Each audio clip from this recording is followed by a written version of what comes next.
menghimbau untuk seluruh jamaah yang ada di masjid untuk tetap mematuhi protokol kesehatan yang berlaku. Terima kasih. Assalamualaikum warahmatullahi wabarakatuh. Para pemirsa dan pendengar radio Roja Darussalam dimanapun berada, sebentar lagi kita akan menyimak Islam Ilmiah Ahlus Sunnah wal Jamaah yang akan dibawakan kita Ustadz Roni Nur Yusmansyah, Sarjana Syariah. Dengan tema kita hari ini adalah mentaati ulil amri. Kajian kitab Syarah Usulus Sunnah. Kajian ini diselenggarakan dari Masjid At-Tauhid Komplek Roja Darussalam, Jalan PAK Abdurrahim nomor 326 Talang Semut, Bukit Kecil, Palembang. Dan kami juga membuka sesi tanya jawab untuk seluruh pendengar kajian hari ini. Bagi yang ingin bertanya silakan untuk menulis pertanyaan di kolom komentar. Mari kita simak apa yang akan disampaikan dan semoga ini akan menjadi ilmu yang bermanfaat bagi kita, keluarga kita dan kaum muslimin lainnya. Tafadhol masyhur Ustaz. Assalamualaikum warahmatullahi wabarakatuh. Alhamdulillahirrahmanirrahim. Assalatu wassalamu ala nabiyina Muhammadin wa ala alihi wa ashabihi ajma'in wa man tabi'ahum bi ihsanin ila yaumil amma ba'du. Segala puji bagi Allah Subhanahu wa taala yang pada malam yang berbahagia ini Allah Subhanahu wa taala masih memberikan kita kesempatan untuk melanjutkan kajian rutin kita setiap malam Senin, membahas kitab syarah dari Ushulus Sunnah Imam Ahmad yang dikarang oleh Syekh Sa'ad Asy-Syadzili hafizahullahu taala. Dan ini adalah perjumpaan kita yang ke-14 ya. Dan kami ucapkan ya jazakumullahu khairan katsiran kepada seluruh ya pendengar setia Radio Roja 106,7 FM dimanapun berada. Pada pertemuan yang lalu ya sudah kita bahas tentang apa? Tentang urutan sahabat terbaik ya.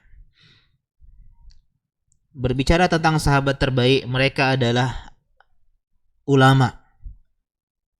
Dan kita baru beberapa jam yang lalu ya kehilangan seorang ulama besar ya rahimahullahu rahmatan wasi'ah. Ya telah wafat Syekh Ali Hasan Al-Halabi. Ya, dan beliau adalah murid senior dari Syekh Albani rahimahullahu taala.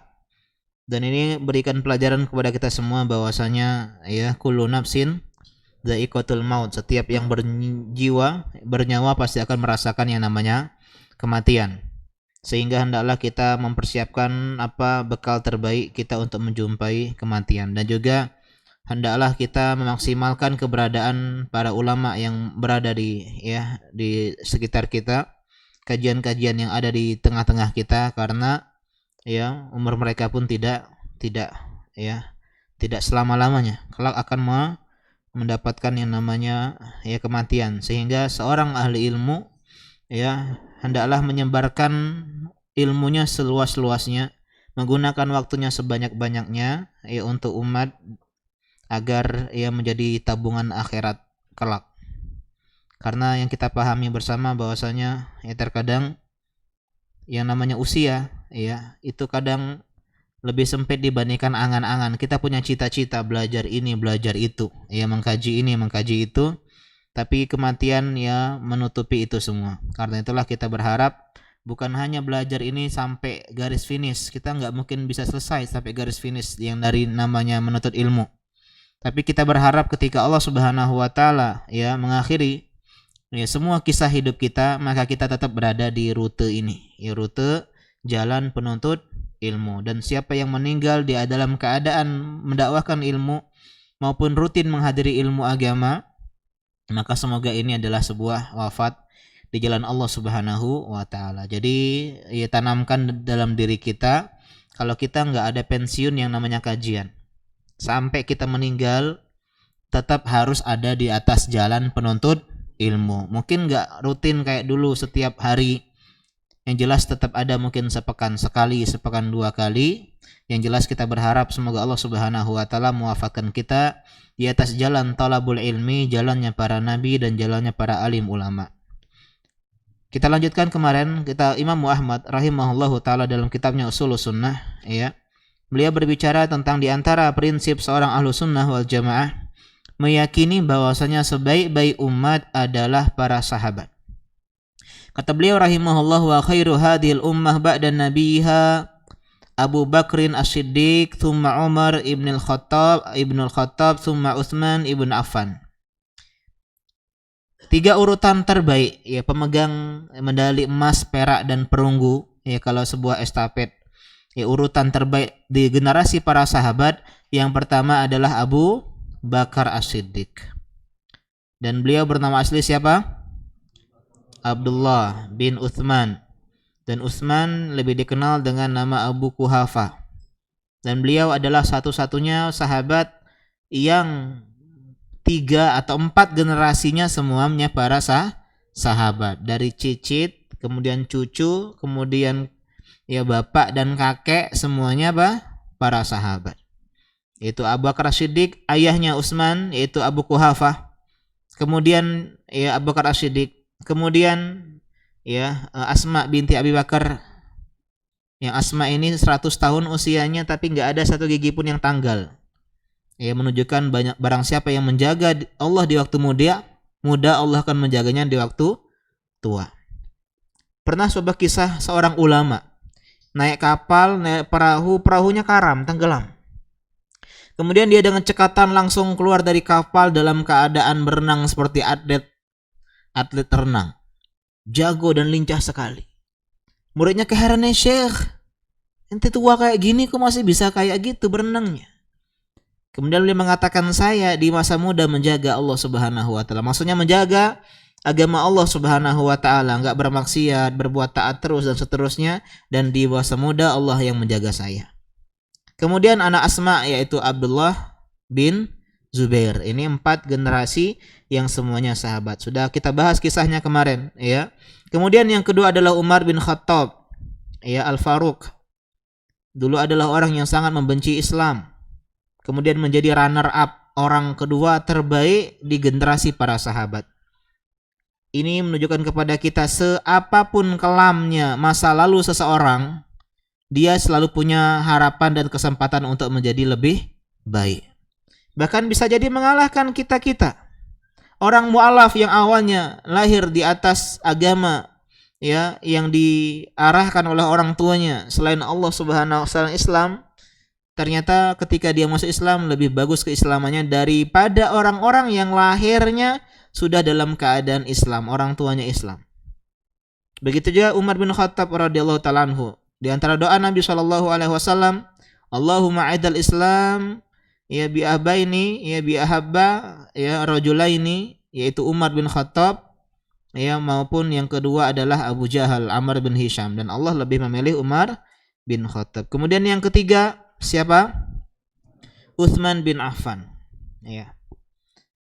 Kata pengarang atau kata pensyarah di sini rahimahullahu taala, thumma yalihim fil afdaliyah Uthman alladhi yaqulu fihi an-nabiy sallallahu alaihi wasallam laisa ala Utsman ba'dal yaum syai'un.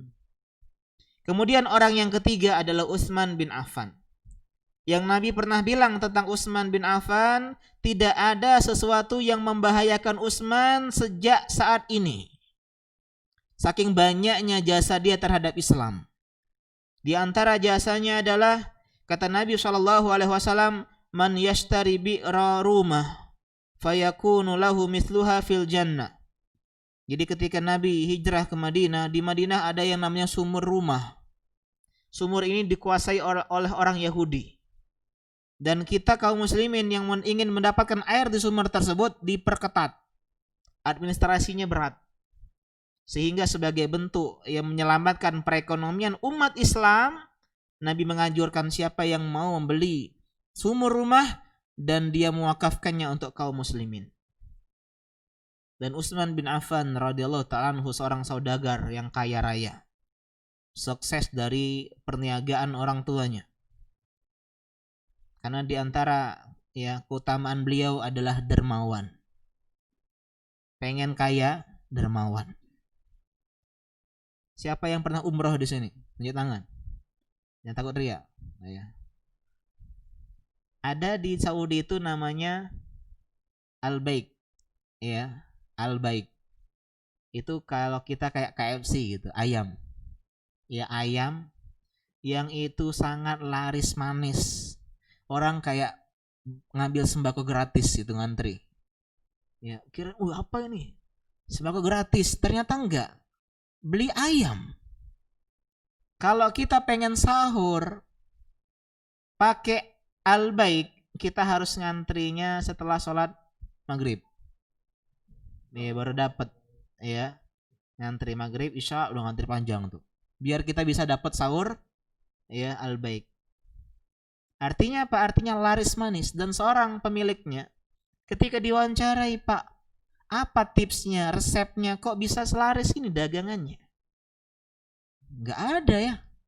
Nggak ada yang laris. Nggak ada resep khusus. Hanya saja saya komitmen setiap satu penjualan sedekah 1 real. Berapa 1 real sekarang? 4.000. Coba kalian yang jual baju, jual buku, sekali penjualan sedekah misalnya 10% atau 5% atau 2,5%. Kalau harga bukunya 50.000, berapa 2,5%-nya? 1.250, 1.300 ya. Beli es teh enggak cukup ya. Ya. Tapi rutin, komitmen. Dan inilah sehingga Utsman bin Affan tergerak. Beliau membeli ya sumur rumah tersebut dari Yahudi dan mewakafkannya untuk kaum muslimin. Dan saya pernah baca broadcast wallahu alam tentang kebenarannya. Kalau ini ya terus menjadi ladang yang sampai sekarang masih ada. Artinya pahalanya dari itu dibeli ini, dari ini beli ini, terus bikin bank dan terus buat bank ya seterusnya, sehingga sedekahnya masih terasa sampai saat ini. Maka baginya sepertinya di surga, yaitu sumur di surga. Wa jahaza jaisyal usra bi 700 minal ibil, dan dia menyiapkan pasukan untuk orang-orang miskin itu 700 onta. Mewakafkan 700 onta. Onta ini kalau zaman kita sekarang mobil, Pak. Ya. Atau motor, kendaraan 700. Satu onta berapa harganya? Anggap aja 30 juta. Kalau 700 berapa? 21 M. Iya enggak? Benar apa 2,1? 21 miliar ini dalam satu perang saja.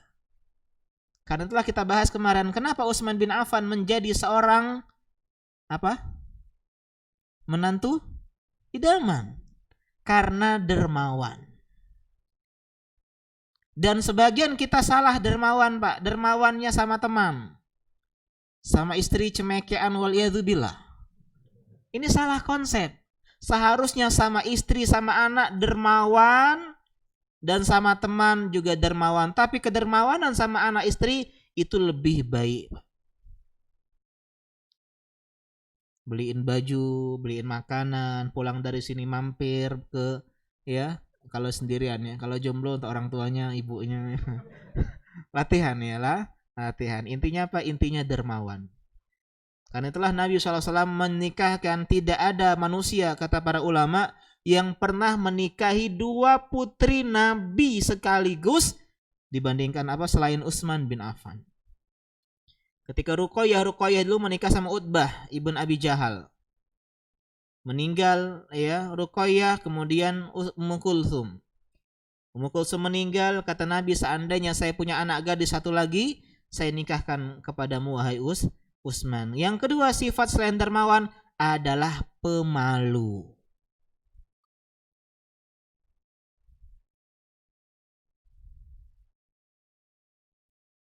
Sifat pemalu ini sekarang jarang ada pada laki-laki. Agresif.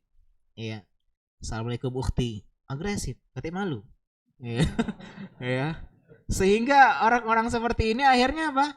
Akhirnya dia ya tidak mendapatkan gelar calon menantu idaman. Utsman bin Affan itu pernah ya masuk menemui Nabi Shallallahu Alaihi Wasallam. Jadi ceritanya Nabi itu sedang dalam keadaan duduk senderan gitu, ya, agak cangkep sampai tersikap betis beliau. Abu Bakar masuk ngobrol.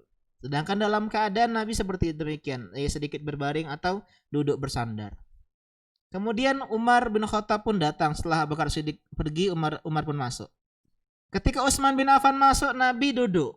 Membenarkan pakaiannya, duduk. Baru Utsman datang, masuk, ngobrol. Ketika Utsman pergi, Aisyah keheranan, ya Rasulullah, ketika Abu Bakar Siddiq duduk, datang, kau tetap seperti keadaan yang pertama tadi. Umar juga demikian. Kenapa sama Utsman malah duduk, malah benerin pakaian?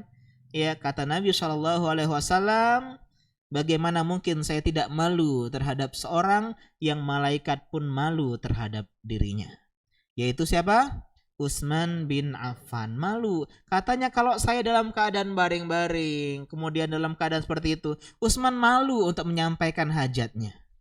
Dan ini jarang sekarang, zaman sekarang, laki-laki yang malu. Paling banyak maluin. Ya, ketika itu Nabi mengatakan, ala astahi min rajulin tastahi minhul malaika. Tidakkah saya malu terhadap laki-laki yang malaikat pun malu terhadap dirinya. Jadi ini kalau kalian punya dua sifat, dermawan, ya, kemudian yang kedua adalah rasa malu, insya Allah jadi menantu idaman.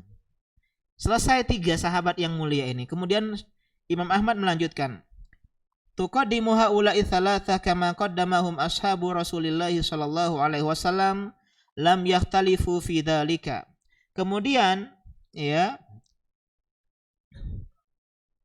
3 orang tersebut ini ya lebih didahulukan, prioritaskan dibandingkan selainnya ya bagi para sahabat Nabi Shallallahu Alaihi Wasallam. Jadi sahabat-sahabat pun bagi mereka yang paling afdol adalah 3 orang ini. Jadi yang menentukan afdol ini bukan hanya kita sekarang, Pak, tapi zaman sahabat pun mereka sudah menyadari 3 sahabat inilah yang paling afdol dan mereka tidak berbeda pendapat dalam masalah ini.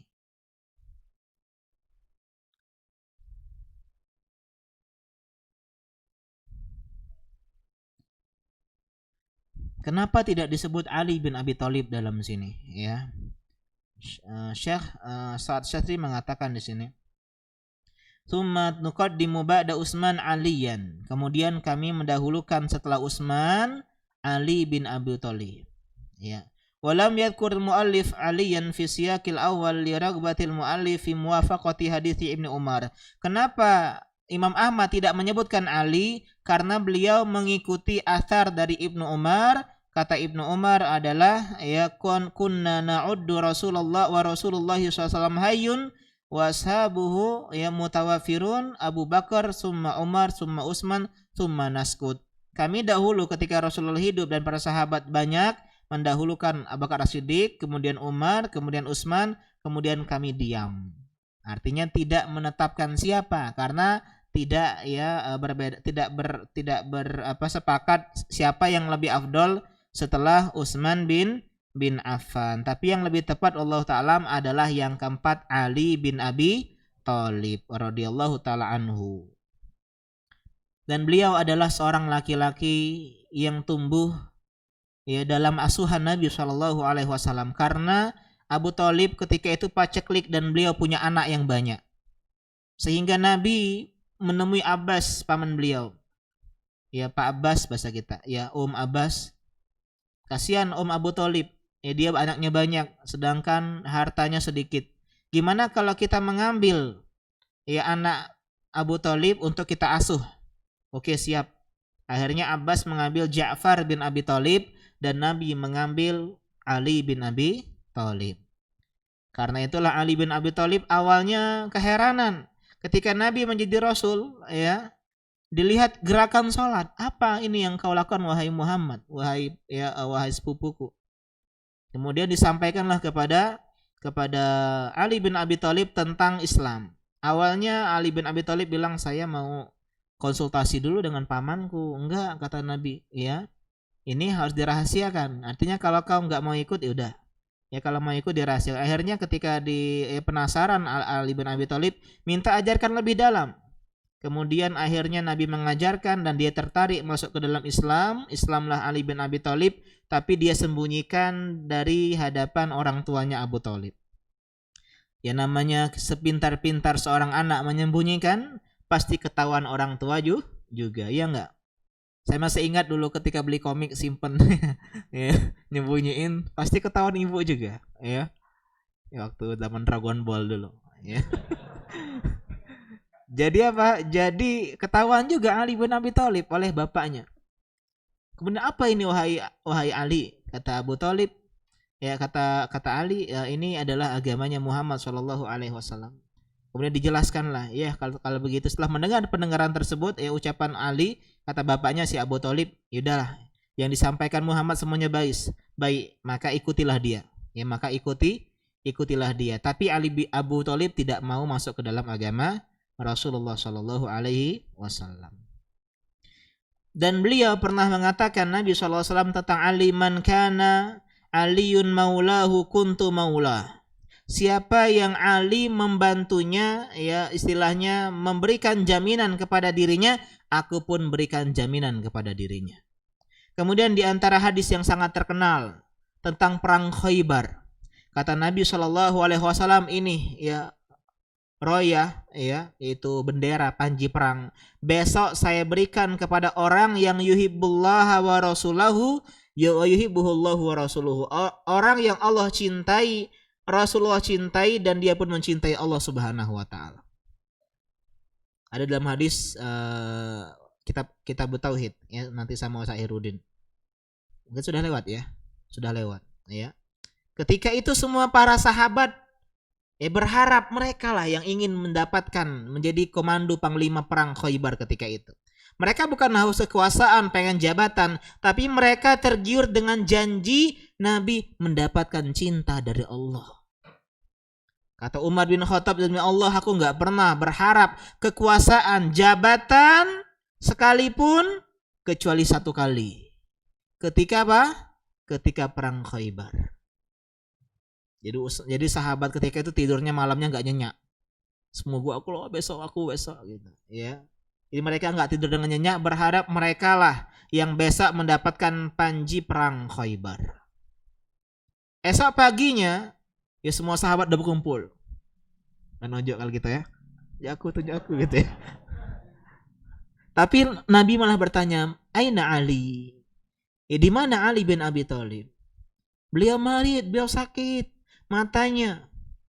Ya kemudian didatangkan Ali dengan dipapah oleh beberapa sahabat. Kemudian diludahi oleh Nabi Shallallahu Alaihi Wasallam, dan atas izin Allah sembuhlah matanya Ali bin Abi Thalib. Bahkan beliau pernah mengatakan, demi Allah sejak itu saya nggak pernah sakit mata. Jangan kamu deketi Sa'iruddin, udah Ustaz. Biar sembuh, jangan ya. Itu khusus Nabi Shallallahu Alaihi Wasallam. Memang ada sebagian ulama yang berpendapat bolehnya tabaruk dengan orang soleh, ya. Tapi ini pendapat yang lemah. Kenapa? Karena di zaman tabi'in nggak ada yang bertabaruk dengan para sahabat. Padahal mereka manusia terbaik, nggak pernah nemuin Abu Bakar As-Siddiq, Umar bin Khattab, Utsman bin Affan. Jadi mereka hanyalah bertabaruk dengan zatnya Nabi Shallallahu Alaihi Wasallam. Ketika Nabi wudhu, mereka rebutan air wudhu Nabi Shallallahu Alaihi Wasallam. Bahkan sebagian sahabiah ketika rambut Nabi rontok dipungut dan dikumpulkan untuk bertabaruk dengan rambut Nabi Shallallahu Alaihi Wasallam. Itu khusus Nabi Shallallahu Alaihi Wasallam. Kemudian kata Nabi Shallallahu Alaihi Wasallam dalam kisah tersebut, ya beliau berikan panji tersebut pada Ali bin Abi Thalib. Kemudian di antara pesannya, la an yahdiyallahu bika rajulan wahidan khairun laka min humrin na'am. Wahai Ali, seandainya Allah memberikan hidayah kepada seseorang melalui dakwahmu, melalui perantara dirimu, satu orang saja, maka itu jauh lebih indah baik darimu, ya untukmu, daripada kau punya yang namanya Lamborghini. Ya unta merah, itu kendaraan paling mewah di zaman Nabi Shallallahu Alaihi Wasallam. Zaman sekarang apa? Lamborghini, ya BMW, Royal Range, ya cacaknya apa ya? Pernah dengar ya, nggak tahu ya. Intinya mobil-mobil yang mewah, ya mobil-mobil yang mewah. Kenapa? Karena hidayah, perantara. Karena itulah kita semangat untuk share ya ke teman-teman. Mungkin ada 1-2 postingan kita yang menjadi sebab kenalnya orang hidayah sunnah. Mungkin dari selebaran kita yang kita tulis, mungkin dari status yang kita bagikan, nggak ada yang tahu. Sehingga bersemangat untuk menyebarkan kebaikan, karena itu jauh lebih baik dibandingkan kita punya yang namanya onta merah. Ini tentang Ali bin Abi Thalib radhiyallahu ta'ala anhu, dan beliau ya beserta jadi Umar, Utsman dan Ali adalah orang-orang yang mati syahid di jalan Allah Subhanahu wa taala. Umar bin Khattab wafat ketika imam subuh. Dibunuh oleh seorang ya Majusi, ya budak dari Mughirah bin Syu'bah, Abu Lu'lu' al-Majusi. Kemudian Utsman bin Affan karena beliau dianggap orang nepotisme. Apa hukum nepotisme dalam Islam? Boleh. Yang bilang nggak boleh siapa? Kenapa ada KKN? Apa KKN? Kuliah kerja nyata? Iya, korupsi, kolusi, dan nepotisme. Nepotisme ada yang boleh dan ada yang nggak boleh. Umar anti nepotisme. Ketika Umar menjabat, tidak ada seorang Bani Adi pun yang menjabat. Beliau pengennya aman. Ya, lebih aman memang. Ya, ketika menjabat tidak ada keluarganya yang ikut menjabat. Tapi Utsman bin Affan ketika beliau jadi khalifah, rata-rata gubernurnya adalah keluarga beliau. Muawiyah bin Abi Sufyan dan seterusnya dan seterusnya. Sehingga muncullah di hati penyakit orang-orang ya yang jahat hatinya bilang Utsman nepotisme. Padahal nepotisme Utsman adalah nepotisme yang diperbolehkan. Kenapa? Karena keluarga beliau yang beliau jadi pimpinan adalah orang-orang yang ahli dan kredibel, punya kapasitas, punya kompetensi dalam memimpin. Ya masalah. Saya bangun pesantren misalnya, kepala sekolahnya adik saya. Ya, kemudian yang putri istri saya. Kemudian yang putri SMP kedua. Enggak ya. Enggak. Pura-pura ya. Asal mereka apa? Kompeten. Kalau nggak kompeten, nggak ada basic, nggak ada pengalaman, nggak ada apa, ini nggak boleh. Ya, ini menunjukkan bahwasanya teman-teman tidak ada penguasa yang sempurna. Tidak ada pemimpin yang sempurna. Wah, presiden zaman sekarang inilah, itulah. Jangankan presiden zaman sekarang. Utsman bin Affan yang merupakan Zunnurain, yang memiliki dua cahaya, ya dijuluki pemilik dua cahaya, menantunya dua kali Nabi SAW, orang yang dijamin surga, dibunuh oleh rakyat sendiri karena ketidakadilan versi mereka. Jadi istilahnya nggak ada pemimpin yang bisa memuaskan nafsu atau keinginan semua apa? Semua rakyatnya. Sehingga kalau kita pengen jadi rakyat pemimpin yang sempurna, ya maka tidak akan pernah ada. Ya, di zaman Utsman bin Affan saja, di zaman Ali bin Abi Thalib juga demikian. Termasuk rakyatnya yang membunuh. Ibnu Muljam, seorang yang penghafal Al-Quran, seorang yang luar biasa, ya ibadahnya, ketakwaannya. Tapi itulah bahayanya fitnah syubhat, ya, yang menyambar-nyambar. Jadi jangan teman-teman nonton, dengar kajian-kajian debat. Ya kalau ada debat di media sosial jangan ikut-ikuti udzur bil jahul. Ya, kemudian presiden kafir atau tidak kafir. Ya, sehingga apa? Sehingga khawatirnya masuk ke dalam hati kita. Jadi ini dalil bahwasanya kita akan berkaitan dengan pembahasan nanti tentang menaati ulil amri. Kemudian kita lanjutkan kata beliau di sini, "Tsumma ba'da haula'i thalathati ashabus syura al-khamsah." Setelah tiga hal ini yaitu ashabus syura, ahli syura. Syura itu musyawarah, Pak. Jadi dalam Islam tidak ada yang namanya demokrasi. Yang ada hanyalah musyawarah. Apa bedanya demokrasi dan musyawarah? Demokrasi dari rakyat, oleh rakyat, untuk rakyat. Di dalam segala hal demokrasi. LGBT boleh atau enggak boleh? Mari kita ya berdemokrasi. Coba bayangkan Pak begini kasusnya. Ada sebuah desa yang punya satu jembatan akses satu-satunya. untuk ke kota. Ini desa terpencil sekali. Dan ternyata kampung ini menganut sistem demokrasi. Dan kebanyakan orang di sana ya ipteknya rendah, IQ-nya rendah, bukan kaum pembelajar, nggak taman SD kebanyakan, meskipun ada juga sarjana, insinyur, ya doktor, magister, profesor, terutama dalam bagian teknik. Mereka akhirnya demokrasi. Pak, ini ya jembatan sudah tua, sudah rapuh. Lebih baik kita perbaiki sekarang biar tetap bisa aksesnya. Kalau baru roboh kemudian baru kita perbaiki, butuh waktu yang lebih lama dan lebih panjang. Tapi karena yang penduduk kampung ini melakukan sistem apa tadi?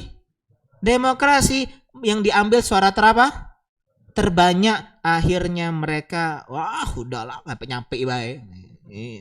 TGW masih utuh itu. Ya. Karena mereka tahunya dengan keilmuan yang rendah mereka.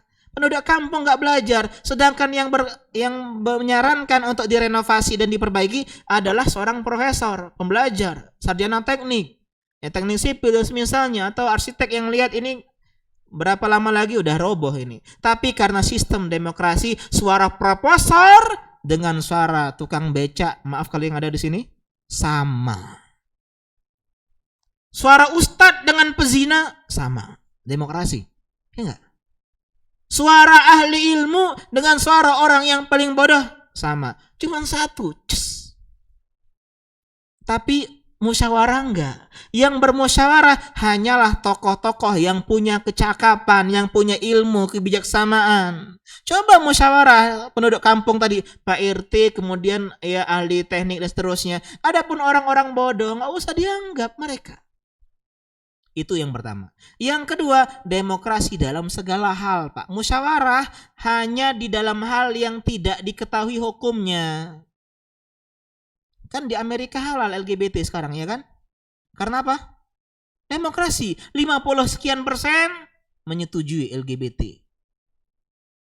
Jadi semakin rusak negeri, semakin halal hal-hal buruk di negeri tersebut. Demokrasi. Suara banyak adalah Tuhan, oleh rakyat, dari rakyat, untuk rakyat. Sedangkan kita musyawarah. Jadi ketika Umar bin Khattab meninggal, jadi ceritanya Nabi ketika meninggal ditunjuk siapa khalifah? Abu Bakar As-Siddiq. Abu Bakar ketika meninggal beliau menunjuk wasiat Umar bin Khattab.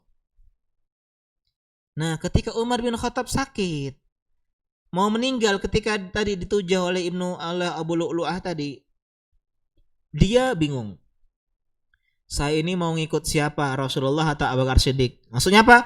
Rasulullah tidak mengangkat pemimpin setelahnya, sedangkan Abu Bakar Siddiq mengangkat pemimpin, dan beliau lebih memilih ikut Rasulullah. Ketika meninggal tidak menunjuk atau membaiat pemimpin siapapun.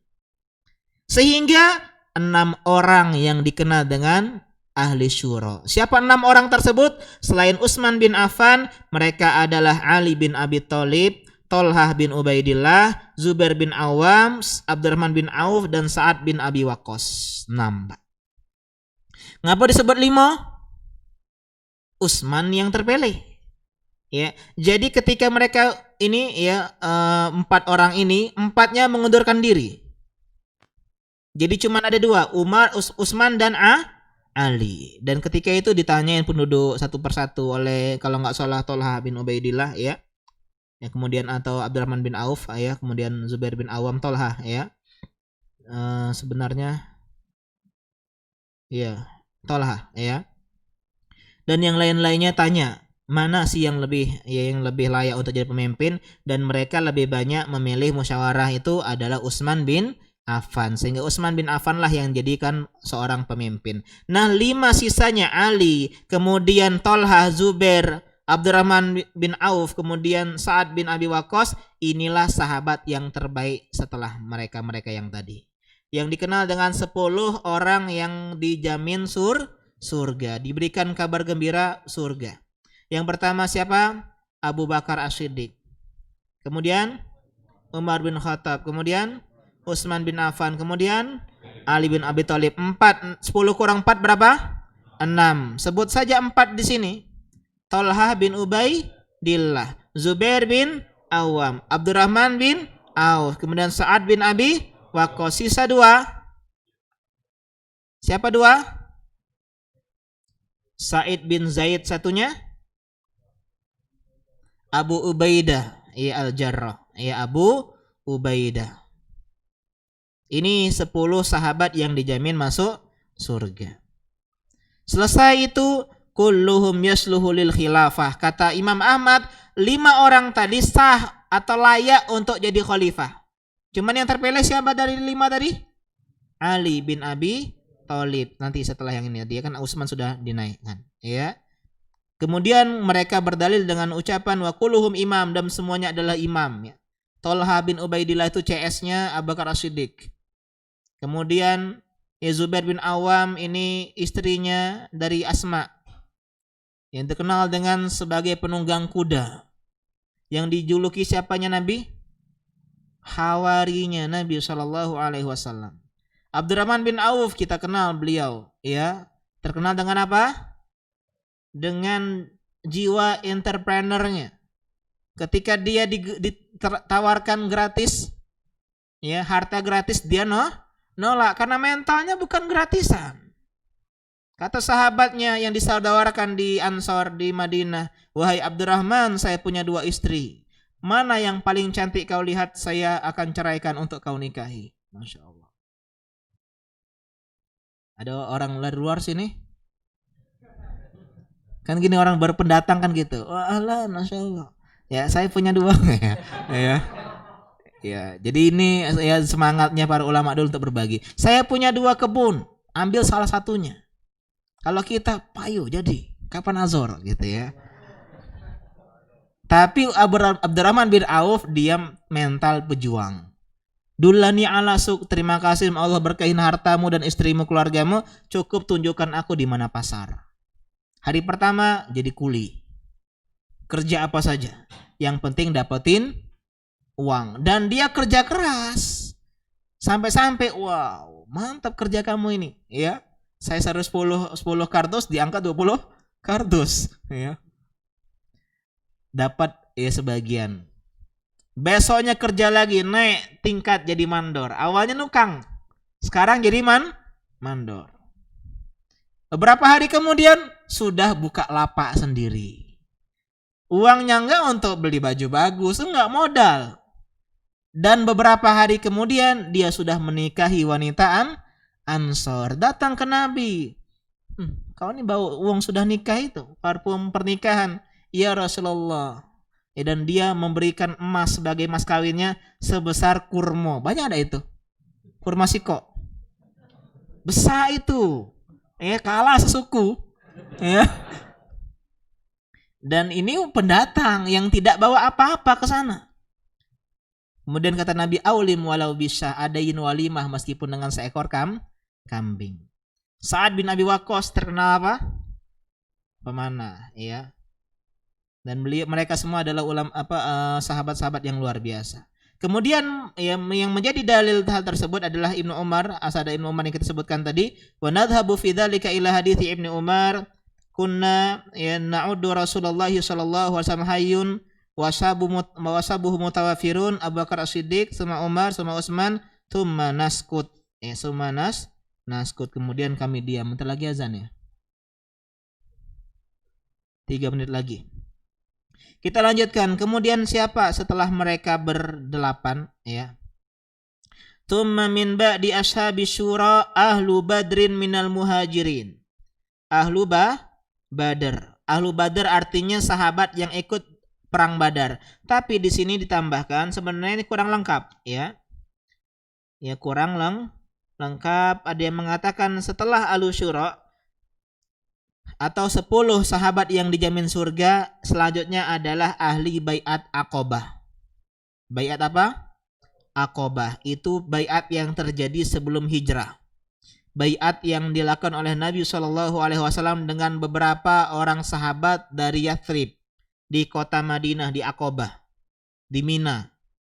sebelum hijrah. Itu orang-orang yang ketika itu termasuk awal-awal masuk Islam. Kemudian barulah perang Badar. Dan perang Badar ini awalnya niatnya nggak perang, Pak, cuman untuk menghadang ya kafilah dagangnya Abu Sufyan. Oh, berarti boleh Ustaz jadi Robin Hood. Apa Robin Hood? Merampok orang kaya untuk sedekah kepada orang miskin. Ini kan menghalangin kafilah dagang Abu Sufyan. Jadi boleh juga kita begal uang-uang kafir sana, ya. Kemudian kita ambil hartanya untuk donasi ya dakwah roja misalnya. Apakah boleh? Ya. Insya Allah kita lanjutkan setelah pariwara berikut ini, enggak ya? Setelah azan kita sholat, kemudian ya. Kayaknya masih banyak materinya. Ya, sholat aja ya. Ya, kita akhiri. Subhanaka Allahumma bika asyhadu an la ilaha illa anta astaghfiruka wa atubu ilaik. Assalamualaikum warahmatullahi wabarakatuh.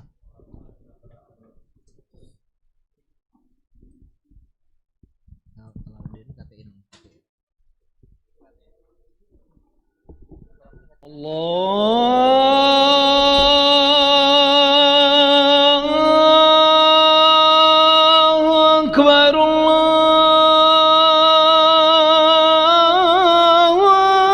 Akbar.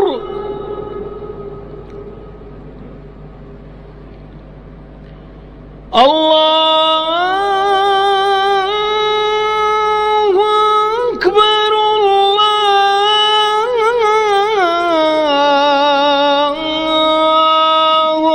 Akbar.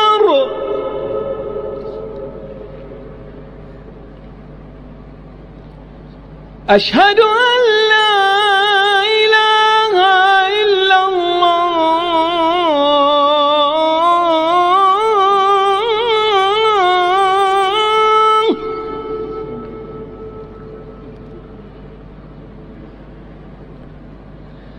أشهد أن لا إله إلا الله.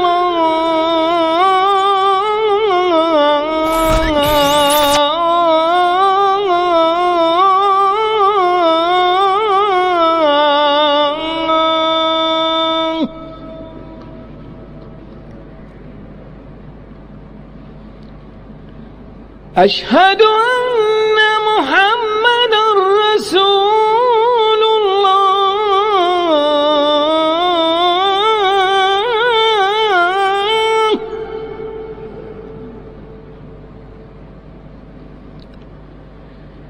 أشهد أن محمدا رسول الله.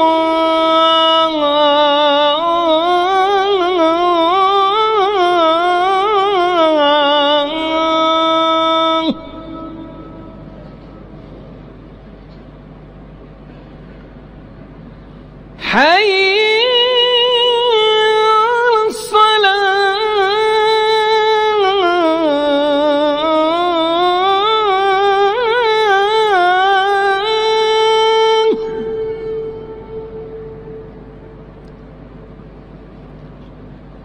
حي على الصلاة.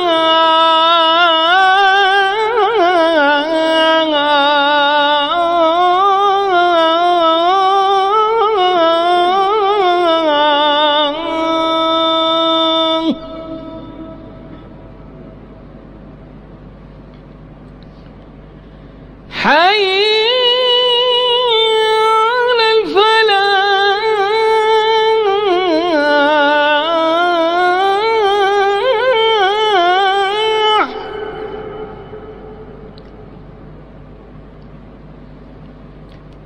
حي على الفلاح.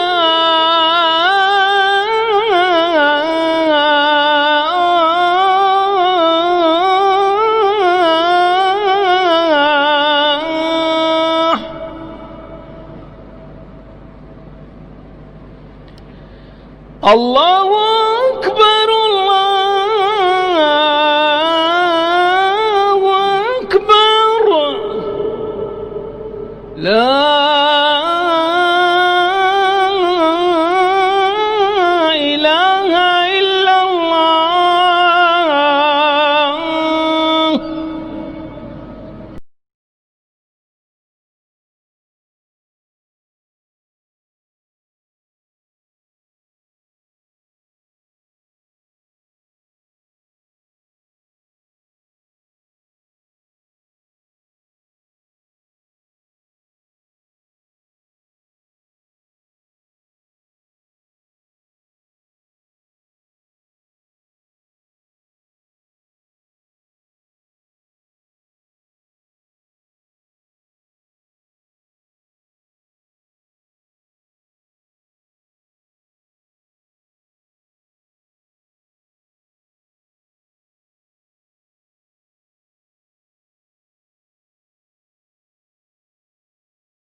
Allahu Akbar.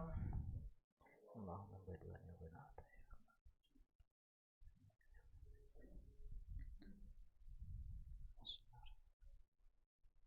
Alhamdulillahi Rabbil Alamin,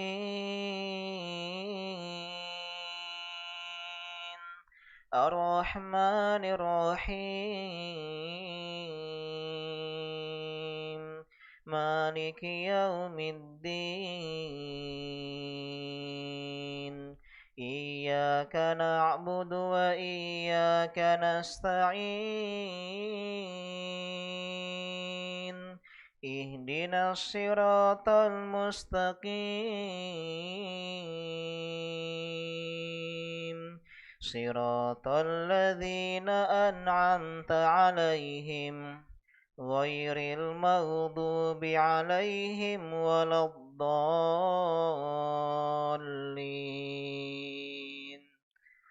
Amin.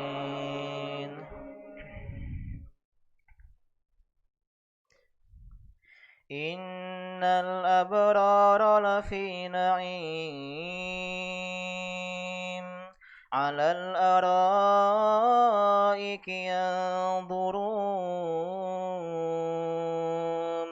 ta'rifu fi wujuhihim nadratan na'im, yusqawna min lahiqim makhtum,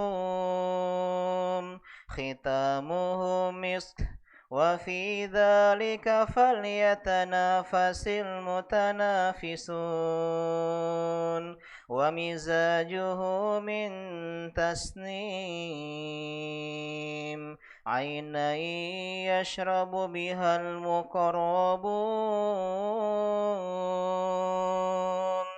إن الذين أجرموا كانوا من الذين آمنوا يضحكون وإذا مروا بهم يتغامزون وإذا انقلبوا إلى أهلهم انقلبوا فكهين وإذا انقلبوا إلى أهلهم انقلبوا فكهين وإذا مروا بهم يتغامزون وإذا انقلبوا إلى أهلهم انقلبوا فكهين وإذا رأوهم قالوا إن هؤلاء لضالون وما أرسلوا عليهم حافظين فاليوم الذين آمنوا من الكفار يضحكون على الأرائك ينظرون هل ثوب الكفار ما كانوا يفعلون. الله أكبر.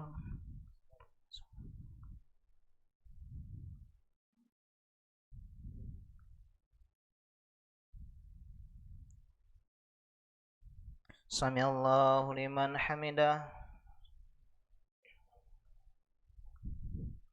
Allahu Akbar.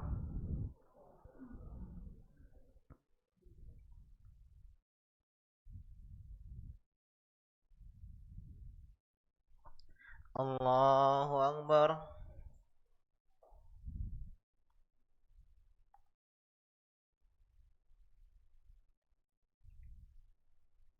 Allahu Akbar.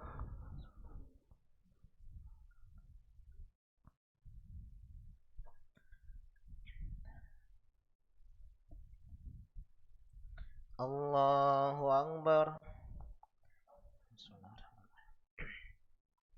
Alhamdulillahi Rabbil Alamin, Ar-Rahmanir Rahim, Maliki Yaumiddin,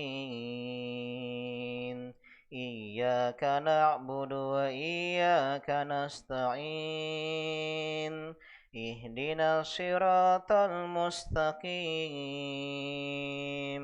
صراط الذين أنعمت عليهم غير المغضوب عليهم ولا الضالين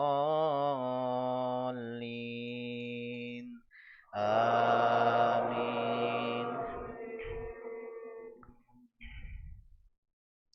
إن الأبرار لفي نعيم وإن الفجار لفي جحيم يصلونها يوم الدين وما هم عنها بغائبين وما أدراك ما يوم الدين ثم ما أدراك ما يوم الدين يوم لا تملك نفس لنفس شيئا والأمر يومئذ لله الله أكبر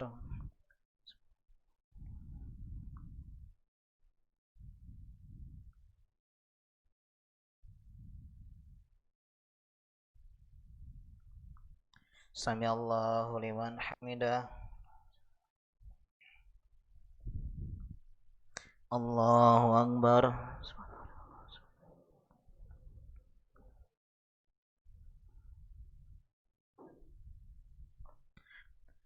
Allahu Akbar.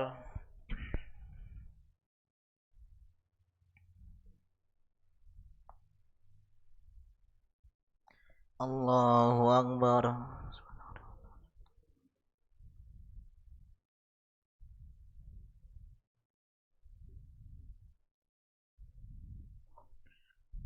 Allahu Akbar.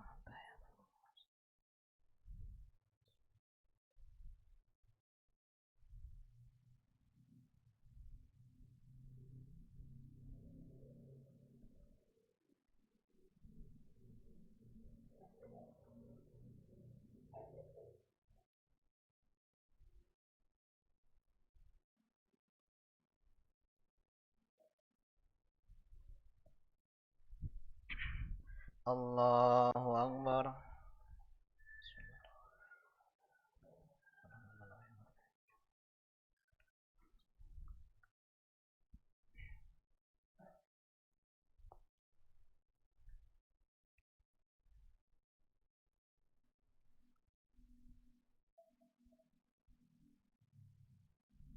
Allahu Akbar.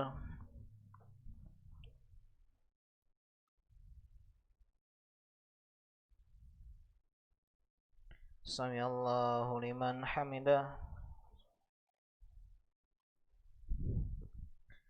Allahu Akbar.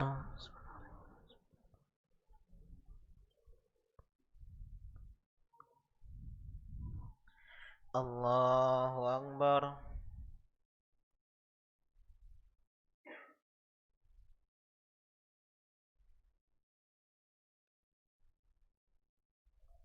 Allahu Akbar.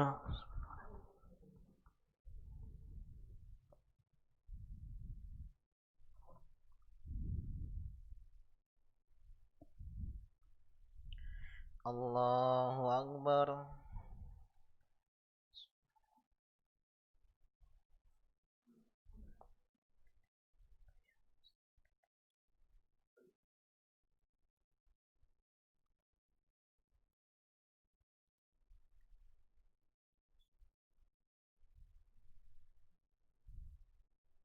Allahu Akbar.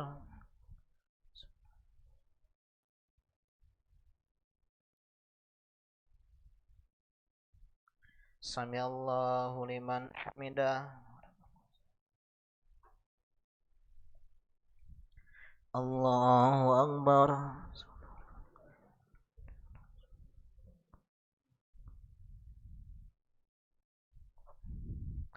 Allahu Akbar.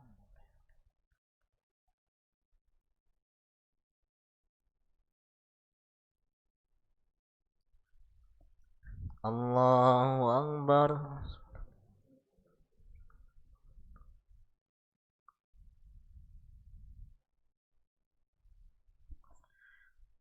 Allahu Akbar.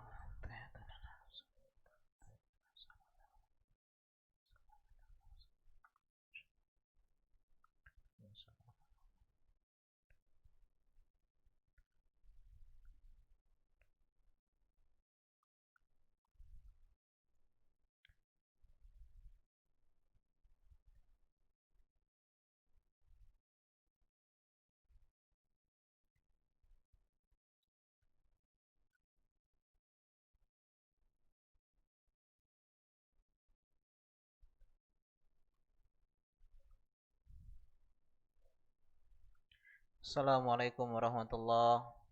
Assalamualaikum warahmatullah. Astagfirullah, astagfirullah, astagfirullah.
langsung ini.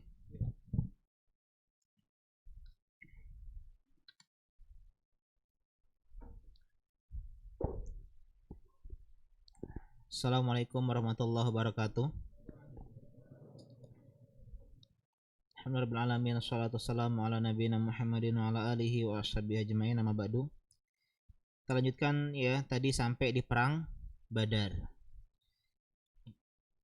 Ini ya menjadi Robin Hood nggak diperbolehkan, ya, karena nggak boleh kita dengan niat mensedekahi kita melakukan perbuatan dosa kriminal, ya, koruptor, kita curi agar kita bisa sedekah untuk orang miskin, enggak. Adapun perbuatan Nabi Shallallahu Alaihi Wasallam ini karena beliau hanya ingin mengambil hak, karena kaum muslimin ketika hijrah meninggalkan harta-harta mereka di kota Madinah, di kota Mekah, dan diambil oleh orang-orang musyrikin Quraisy, dijadikan sebagai modal untuk berjual beli, sehingga sahabat dan Nabi termasuk ingin menuntut untuk meminta kembali harta mereka yang mereka jadikan modal perdagangan. Ketika mendengar kafilah Abu Sufyan ini orangnya sedikit tapi hartanya banyak, Nabi dan para sahabat kurang lebih ketika itu jumlahnya hanya 300-an orang pergi berangkat. Karena sebagian karena ini niatnya bukan untuk perang jihad, niatnya hanya untuk menghadang kafilah dagang Abu Sufyan yang notabene sedikit orangnya, sehingga ada sebagian sahabat yang tidak ikut serta perang Badar. Di antaranya Utsman bin Affan, karena beliau menjaga Ruqayyah putri Nabi yang sedang sakit. Dan ketika itu awalnya niatnya untuk menghadang, cuman Allah menghendaki terjadinya peperangan, sehingga terjadilah perang yang dikenal dengan perang Badar dan dimenangkan oleh kaum muslimin. Dan orang yang hadir di perang Badar itu punya keutamaan yang luar biasa. Bahkan malaikat Jibril ketika ditanya tentang malaikat yang ikut perang ketika perang Badar, kata malaikat Jibril, mereka pun menjadi malaikat-malaikat yang punya keutamaan lebih dibandingkan malaikat-malaikat lain yang tidak ikut serta dalam perang Badar. Di antara sabda Nabi SAW tentang orang-orang yang ikut perang di dalam perang Badar adalah firman sabda Nabi SAW, la'allallaha ittala ala ahli badrin faqala i'malu ma syi'tum qad ghafartu lakum. Allah Subhanahu wa taala melihat orang-orang yang berperang di perang Badar. Kemudian Allah mengatakan, i'malu ma syi'tum, lakukan segala apa yang kalian inginkan karena aku sudah mengampuni kalian. Artinya ini sebuah rekomendasi untuk orang-orang perang Badar mendapatkan ampunan dari Allah Subhanahu wa taala. Bahkan ada seseorang yang membocorkan rahasia perang ini dosa besar. Tapi karena dia ahli Badar, Allah ampuni. Karena dia enggak punya saudara di Mekah untuk menjaga saudara-saudara mereka, keluarga dia kalau terjadi peperangan, sehingga dia bocorkan. Tapi dimaafkan oleh Nabi SAW karena dia termasuk ahli Badar. Kemudian selanjutnya kata beliau, kata Imam Ahmad rahimahullah, setelah Ahlu Badar itu ada dua orang. Yang pertama Ahlu Badrin minal muhajirin, summa Ahlu Badrin minal ansor. Ahli Badar, perang Badar, yang ikut perang Badar dari kaum muhajirin. Siapa muhajirin? Isim fa'il dari hajara yuhajiru, artinya yang hijrah. Yang hijrah dari Mekah ke Madinah, artinya orang-orang Quraisy yang masuk Islam di awal-awal keislaman, kemudian dia berpindah hijrah dari Mekah ke Madinah. Mereka yang dinamakan muhajirin, aslinya penduduk kota Mekah. Sedangkan Ansor adalah berasal dari kata Nasoro yang artinya menolong, penolong Nabi, pembela Nabi SAW. Mereka ahli penduduk kota Yathrib, kota Madinah, suku Aus dan suku Khazraj, yang mereka mendiami kota Yathrib, kota Madinah, dan membela Nabi SAW. Kenapa muhajirin lebih didahulukan dibandingkan Ansor? Karena muhajirin adalah orang-orang yang pertama kali masuk Islam. Beda orang yang bersama sejak awal. dibandingkan orang yang datang setelah kita sukses.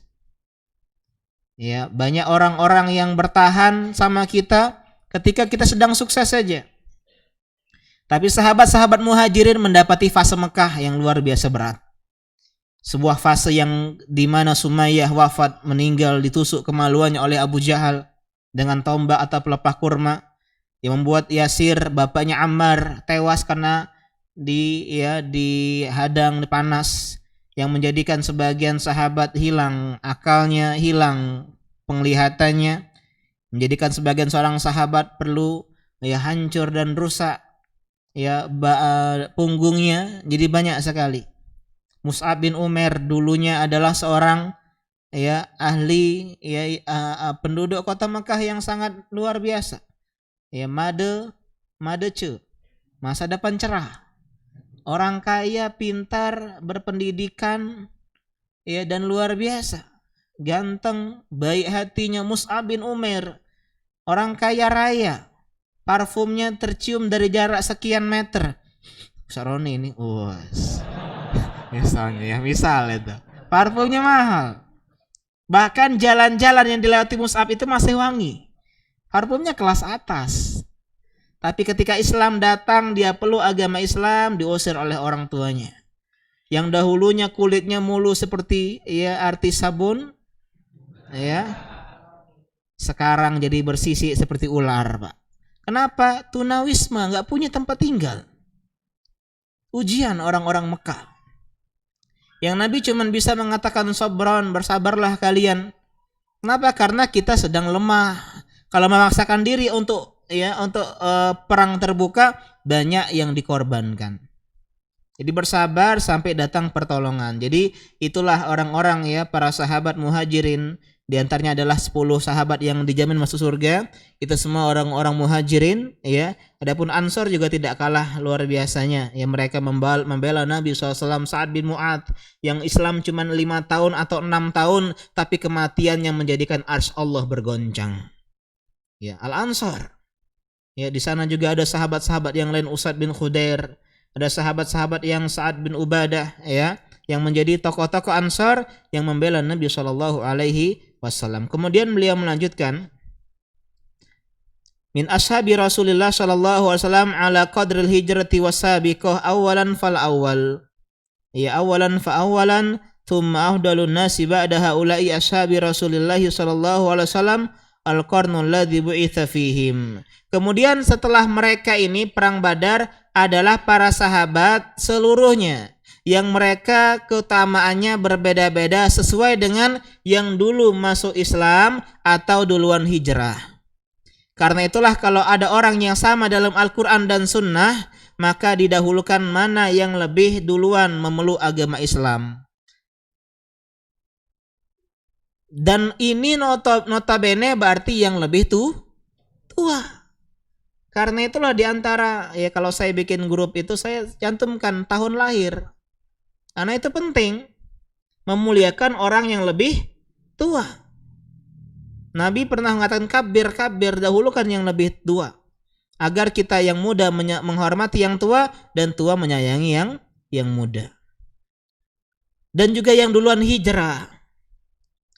Jadi teman-teman yang baru hijrah, mungkin kalian lebih semangat hijrah dibandingkan teman-teman lain yang sudah lama hijrah. Tapi tetap jangan kita ujub berbangga diri. Karena mereka lebih dahulu kenal hidayah sunnah dibandingkan kita. Dan orang-orang yang sudah lama kenal sunnah, jangan juga berbangga diri. Bisa jadi mereka yang melebihi kita dari Al-Quran dan sunnahnya. Sehingga setiap kita menjadi pribadi yang rendah diri, memandang yang lebih muda lebih sedikit dosanya, dan memandang yang lebih tua lebih banyak pahalanya. Kemudian setelah sahabat Nabi yang ini luar biasa, yang kata Nabi SAW, Wallahi la tasubbu ashabi, demi Allah jangan celak sahabatku. Jangan mencela sahabat Nabi SAW. Lau anfaqa ahadukum mithla Uhudin dhahaban ma adraka mudda ahadihim wala nasifahu.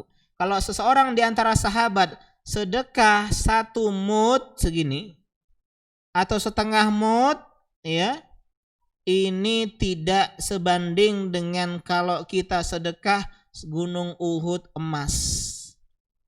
Karena tadi ya keutamaan yang mereka dapatkan. Dan banyak sekali ayat-ayat yang kalau disebut sini nggak akan habis-habisnya ya tentang keutamaan sahabat Nabi Shallallahu Alaihi Wasallam. Meskipun sebagian ulama mengatakan sebenarnya ada tingkatan lain setelah penduduk atau pengikut serta perang Badar, yaitu yang mengikuti baiat Ridwan. Ya, baiat Ridwan, bukan baiat Aqobah. Aqobah sebelum hijrah, baiat Ridwan terjadi di tahun ke-6, akhir tahun ke-6 ya ketika perjanjian Hudaybiyah.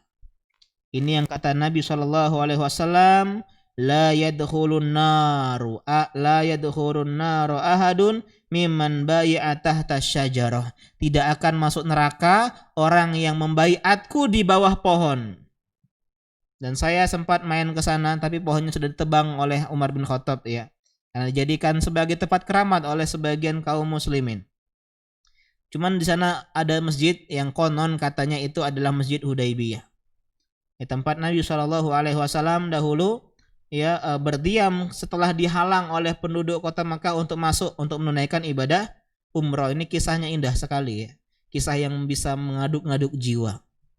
Sebagian kita nangis baca Sandiwara Langit, sebenarnya lebih nangis lagi baca sejarah Nabi Shallallahu Alaihi Wasallam. Bagaimana membaca sejarah atau kisah Aisyah radhiyallahu anha yang dituduh berzina. Bagaimana kisah Ka'ab bin Malik yang ditolak ya ditunda permohonan maafnya dari Allah Subhanahu wa taala. Itu kalau kita hayati ya berlinang air mata. Kita sedih nonton ayat-ayat cinta ya. Kemudian nonton novel nonton drakor drama Korea. Padahal itu semua apa?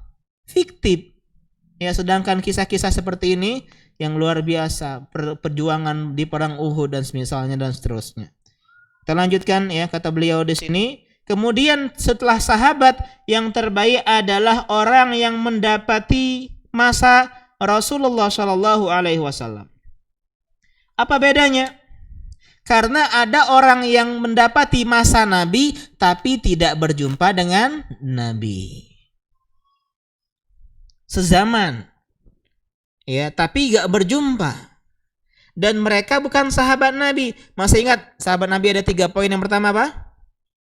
Berjumpa dengan Nabi, beriman dengan Nabi, dan wafat di atas Islam ya. Bagi teman-teman kita punya grup WhatsApp Usul Sunnah ya. Jadi grup itu untuk merojaah, sharing materi. Kalau ada yang pertanyaan biar lebih apa? Saya tuh pengen biar belajarnya bener-bener belajar beneran. Jadi nggak cuma datang pergi tapi ada materi-materi untuk pengulangan dan seterusnya. Mungkin ada evaluasi atau yang seterusnya. Jadi kalau pengen gabung ya, boleh nanti pulang nanti WA saya. Minta tolong masukkan ke dalam grupnya ya. Nggak harus sering hadir. Yang penting menyimak. Kalau tidak hadir bisa nyimak streaming dan seterusnya. Biar ilmu kita nih belajarnya kayak sistem kelas. Jadi tetap ada ya ikutnya rutin, selesai sampai rutin, dan juga ada hasil yang bisa kita ulang-ulang. Itu yang tadi ya tentang masalah apa? Masalah sahabat Nabi. 3 poin. Bertemu dengan Nabi, beriman dengan Nabi, wafat di atas Islam. Kira-kira yang kita sebutkan ini gagal di poin keberapa?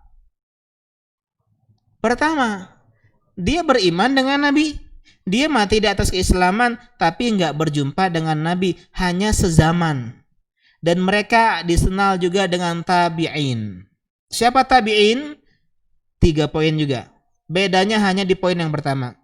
Beriman dengan Nabi, wafat di atas keislaman. Yang pertama adalah berjumpa dengan sahabat. Itu tabi'in. Kalau tabi'ut tabi'in, berjumpa dengan tabi'in. Ya, beriman dengan Nabi, wafat di atas keislaman. Pernah dengar cerita Muawiyah pernah ke Indonesia? Pernah baca sebuah tulisan? Muawiyah kemana? Ke Indonesia. Sehingga di Indonesia ada tabi'in. Karena berjumpa dengan Muawiyah. Siapa tahu ya kerajaan Sriwijaya gitu kata. Jadi sekarang banyak orang-orang itu ya memaksakan sejarah. Majapahit adalah kerajaan Islam. Gajah Mada adalah Gajah Ahmad. Wah, ya Gajah Mada ya, Gaj Ahmad gitu. Ya, jadi kadang lucu ya, karena saya juga pemerhati sejarah ya, senang sama sejarah meskipun tidak mendalam ya. Tapi intinya apa? Intinya ya jangan maksa-maksa seperti itu. Ya, pernah baca buku ternyata Atlantis ada di kerajaan Sulaiman ada di Borobudur ya. Borobudur itu adalah kerajaan Nabi Sulaiman katanya ya. Subhanallah. Ya. Lanjut ya. Jadi intinya itu adalah tabi'in. Dan tabi'in yang berjumpa dengan masa Nabi ini punya nama khusus yang namanya mukhadram. Siapa namanya? Mukhadram. Artinya dia tabi'in yang senior sekali karena dia berjumpa dengan masa Nabi. Di antara mukhadram adalah Uwais Al-Qarni. Dia mau berjumpa dengan Nabi, tapi karena dia lebih mendahulukan berbakti kepada kedua orang tuanya. Dan disebut namanya. Sebaik-baik tabi'in adalah Uwais Al-Qarni. Kata Nabi SAW, wahai Umar, kalau kau ketemu sama dia, minta agar Allah mengampunimu. Dan dia orang yang nggak punya personal branding. Kalau bikin akun Instagram, ya followersnya sedikit, nggak dikenal oleh penduduk dunia, tapi dia dikenal oleh penduduk langit. Kalau baca kisah-kisah kayak gitu banyak sekali teman-teman ya. Saya pernah baca buku Akhfiya judulnya orang-orang yang tersembunyi. Orang-orang yang tersembunyi. Ketika itu pernah suatu ketika masa paceklik, hujan gak turun-turun. Pernah seorang ulama dia tidur di sebuah masjid, dia mendengar seorang yang sholat malam, seorang budak yang menangis merintih. Berdoa kepada Allah, kemudian hujan pun turun. Detik itu juga ketika doanya berhenti. Langsung dicari-cari. Ketika dicari-cari ternyata dia adalah budak di antara budak-budak orang yang tidak dikenal.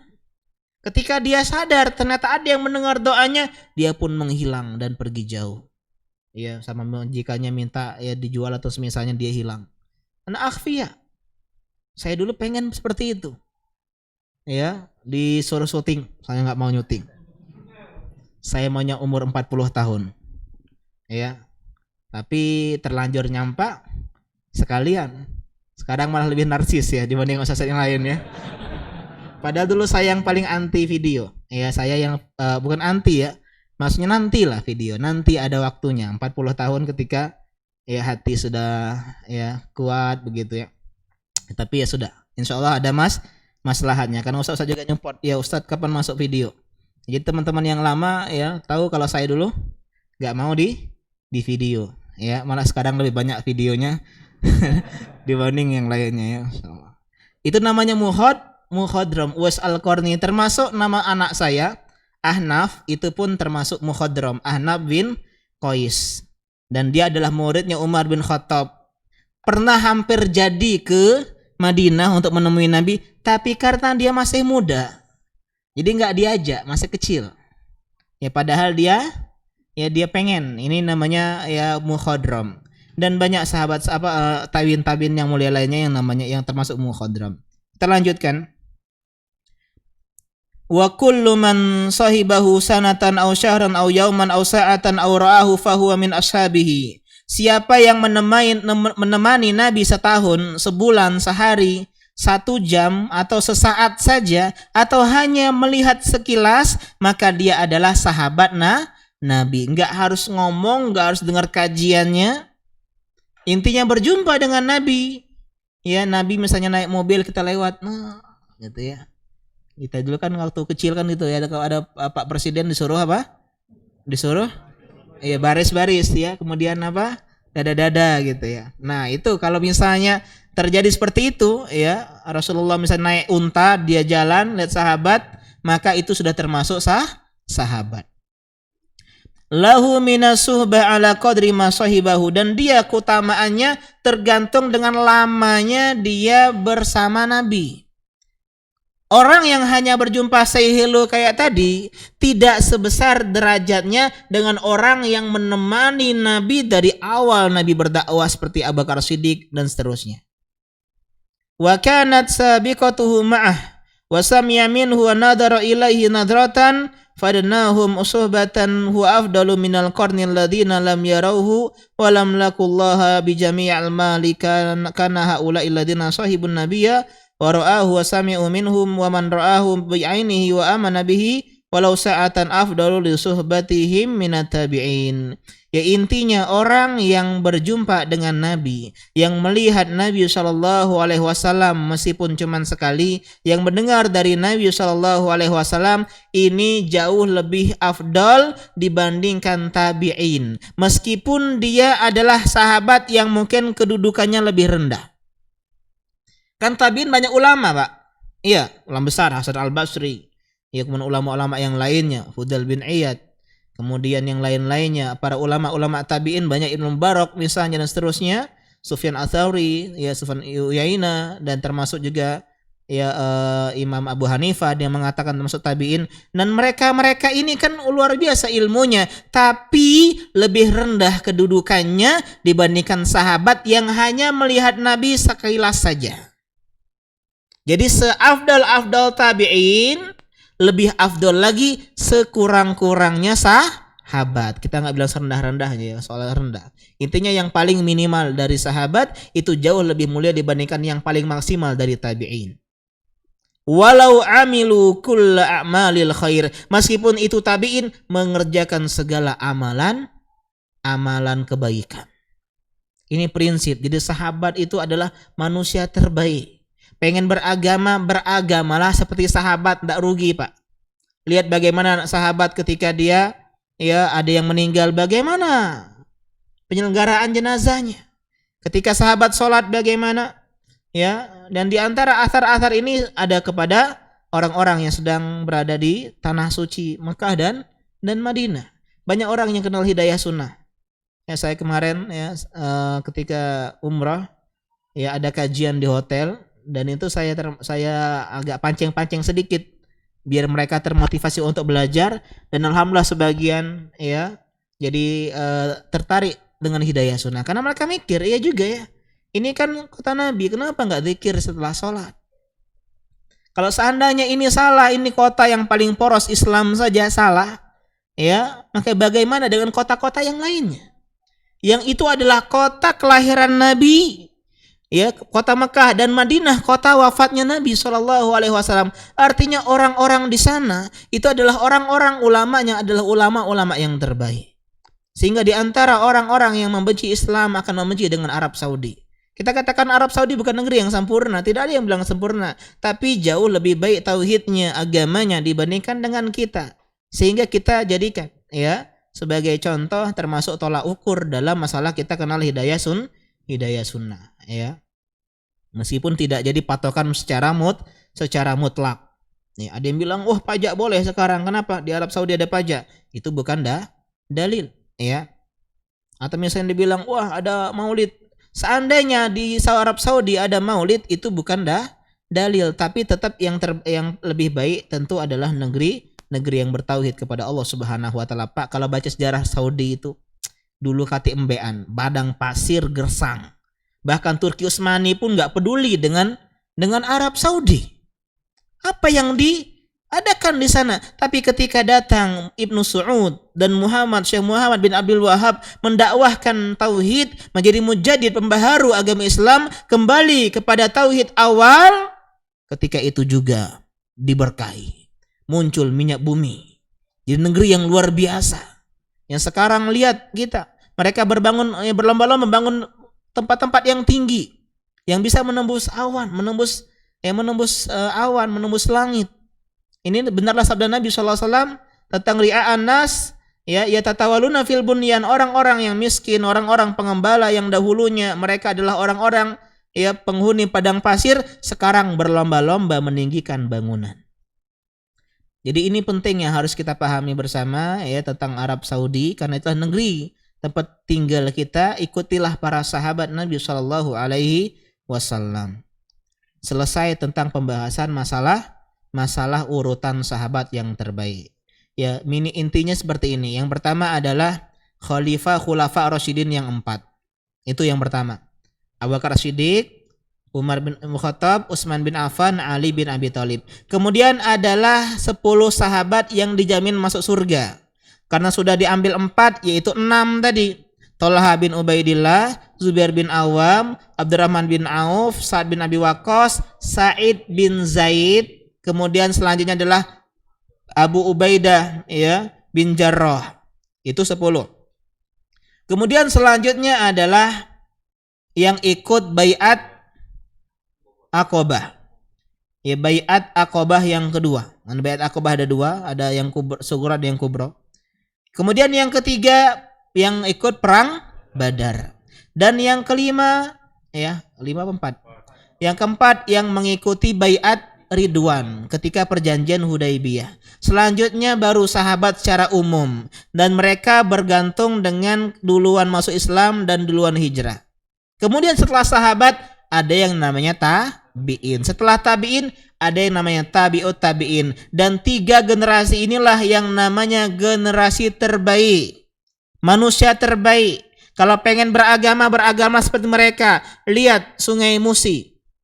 Butek atau ini bening? Butek. Ya. Di mana muaranya? Ada muara? Enggak ada ya. Sungai Musi di mana muaranya? Muara itu bukan muara, sumber. Sumber enggak ada ya. Kalau di Jawa-Jawa itu banyak gunung ya. Nah, itu biasanya ada sungai-sungai.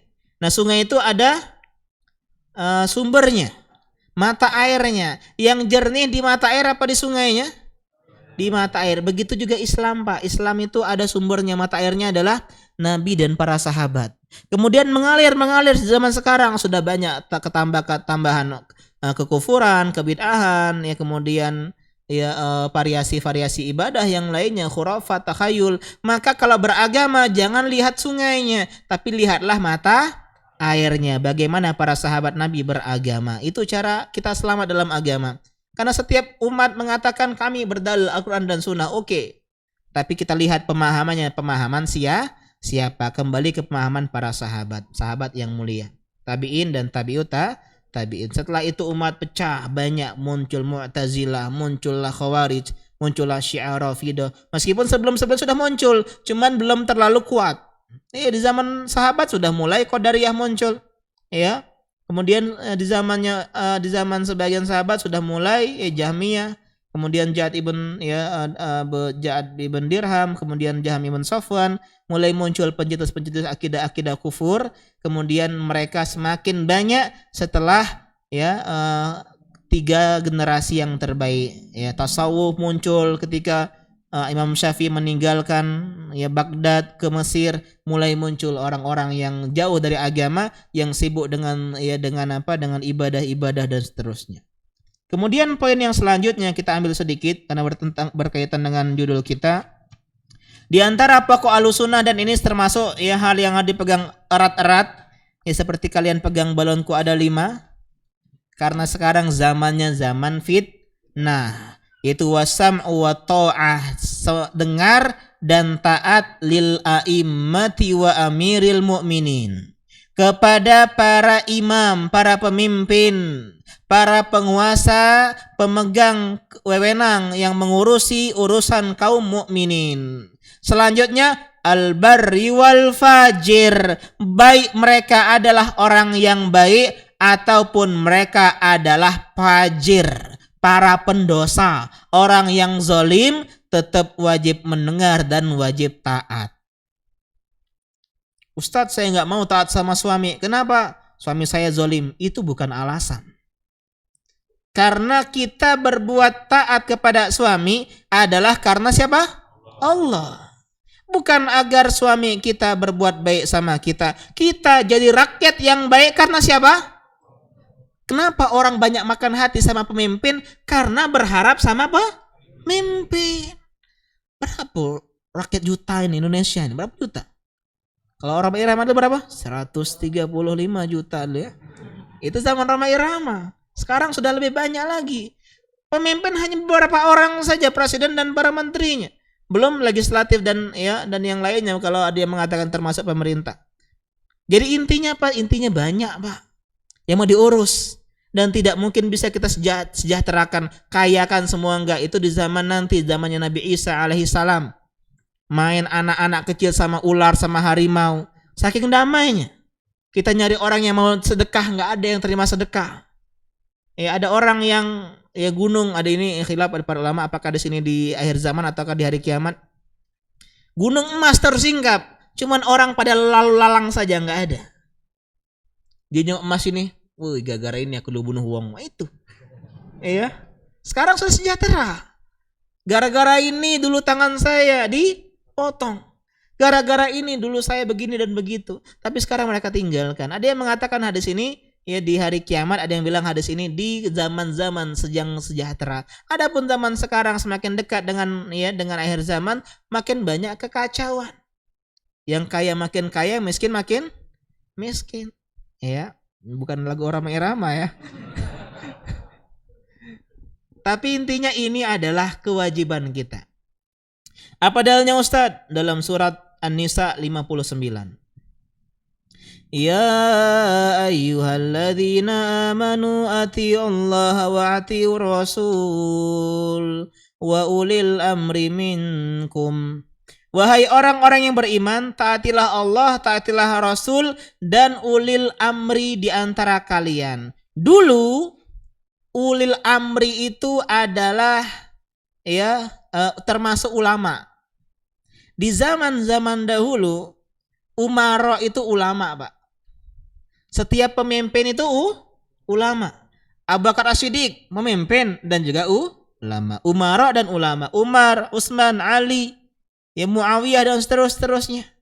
Kemudian setelah hilanglah masa khalifah yang 4, mulailah berbeda antara umara dan ulama. Dan ayat ini kata para ulama 2, mentaati ulama dan mentaati umara. Meskipun ada yang mengatakan lebih dominan kepada ulil amri, artinya para umara. Karena umara itu punya power yang tidak dimiliki oleh ulama, Pak. Benar gak?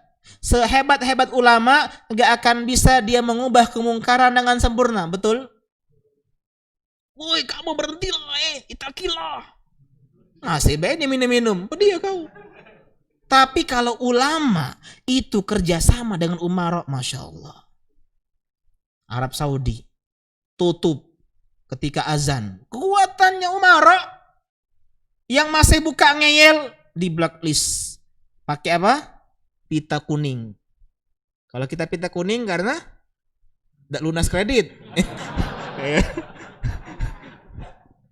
Kalau di sana karena melanggar peraturan. Ulama dan umaroknya bersatu. Umarok sekarang dia punya power tapi nggak punya ilmu. Sehingga kalau umarok dan ulama bersatu, Masya Allah, negeri akan sejahtera. Tapi sekarang musuh sedang memisahkan keduanya. Ya, ulama malah menjelek-jelekan umarok juga kurang perhatian dengan ulama dan seterusnya. Di podium-podium kerjaannya menghina pemimpin. Bagaimana bisa bersatu kalau semuanya nggak mau saling kerjasama? Ada sebagian yang membenci, ada sebagian yang menjilat. Akhirnya apa? Menurunkan ilmu demi umarok. Ini pernah terjadi di zaman-zaman dahulu. Jadi ulama-ulama itu ada yang menjilat kepada penguasa. Jadi ada penguasa yang rajin memelihara burung merpati. Ketika dia lihat penguasa rajin main burung merpati, kata dia, Nabi bersabda, tidak boleh ada taruhan kecuali beberapa hal. Yang pertama adalah pacuan kuda, yang kedua pacuan onta, yang ketiga apa? Memanah, yang keempat main burung merpati. Dia tambah-tambah. Demi apa? Demi menjilat penguasa. Ini juga salah. Yang harus benar itu adalah kolaborasi antara umarok dan ulama. Ini perintah untuk taat kepada mereka. Dan disebutkan yang baik-baik saja, enggak. Tapi umum, berarti mencakup yang baik maupun yang buruk. Dalam sebuah hadis Nabi mengatakan asam wa ta'ah 'alal mar'il muslim fi ma ahabba wa karih. Kita wajib taat sama pemimpin meskipun kita tidak senang dengan pemimpin. Pak, yang dipinta bukan mencintai pemimpin, Pak. Yang dimintai adalah untuk taat dan mendengar pemimpin. Kalau mencintai tergantung keislaman yang ada pada diri mereka. Gak diperintahkan mencintai, ngefans sampai menjadi membenarkan semua kebijakan-kebijakannya, ini juga keliru. Yang diperintah adalah taat, bersabar, dan mendengar. Kenapa? Kalau kita memberontak akan terjadilah pembunuhan. Grassroots bahasanya ya. Bahasa-bahasa ya perpolitikan. Ya, korban-korban, tumbal-tumbal. Akhirnya politik itu kawan menjadilah lawan jadi kawan. Yang dikorbankan ini fans boy ini. Yang bilang kampret dan bilang ya kodok itu. Ya apa nah satunya? Kecebong, ya. Kecebong dan kelawar ngomongnya, ya. Kadrun dan seterusnya. Akhirnya apa? Yang itu aja yang berantem. Yang di atas sedang menonton kebodohan-kebodohan kita, ya. Jadi penting sekali untuk yang namanya taat mendengar. Kita emang misalnya Ustadz saya nggak suka dengan kebijakan, wajar, ya. Tapi kita tetap harus taat, jangan mencela, jangan menghilangkan kepercayaan di hadapan massa. Kalau nggak percaya, ini mulai timbul revolusi dan seterusnya. Dan ingat Pak, memang revolusi termasuk perbuatan yang kalau terjadi itu adalah pemimpin yang sah, iya. Tapi sejarah mencatat tidak ada revolusi yang lebih baik dibandingkan sebelumnya. Sama baik. Masyarakatnya bejat mah itulah. Mau revolusi, kan rakyat pemimpinnya dari rakyat itulah. Gak mungkin ngambil dari planet Mars. Gak mungkin ngambil dari negeri seberang. Artinya itu adalah sebuah lingkaran setan yang tidak akan pernah habis-habisnya. Karena itulah kita diperintahkan mendoakan pemimpin. Karena kebaikan pemimpin, kebaikan umat. Ya, ini yang kita bisa pelajari bersama. Adapun Ustadz, siapa ulil amri sebenarnya? Ada yang bilang sekarang presiden bukan ulil amri. Kenapa? Karena tidak berhukum dengan hukum Allah Subhanahu wa taala. Undang-undang kita dasarnya 45 bukan Al-Qur'an dan Sunnah. Berarti kita enggak ulil amri. Kita taat hanya cuman maslahat saja. Apakah ini benar? Kita insyaallah lanjutkan pada pertemuan selanjutnya jika Allah menghendaki. Ya, silakan ada pertanyaan yang berkaitan dengan materi. Ya, kalau enggak ada alhamdulillah kita akhiri. Oh iya. Ada ini hadiah. Ya, hadiah speaker nih. Ya. Siapa yang ini speaker ini punya anak-anak juga enggak? Apa umum? Umum ya? Umum. Yang jomblo umum Ustaz. Aku belum punya anak Ustaz. Ini belum gitu ya. Ya, sana ada speaker untuk anak-anak biasanya. Ini speaker umum ya. Iya. Ya, silakan yang cepat-cepat tunjuk tangan ya.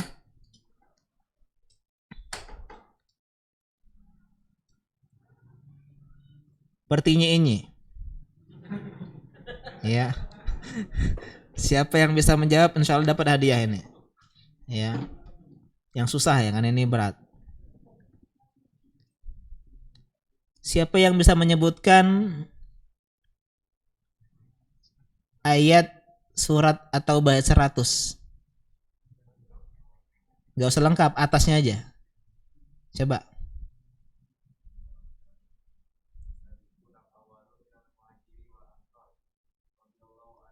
Belum. Waladina taba'uhum.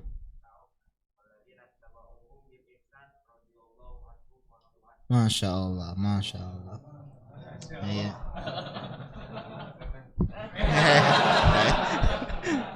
Iya. Oh iya, ada bukunya. Senang ya. Yang lain tetap dapat insya Allah. Ya, jadi untuk ya. Insya Allah, ini anda belum punya caknya nih. Iya. Ini semuanya Pak. Oh, ini satu aja ya. Ente belum nikah ya? Belum. Sekarang yang sudah nikah. Ini buku bagus bukunya ya. Yazid bin Abdul Qadir Jawas, Menuntut Ilmu Jalan Menuju Surga. Ya.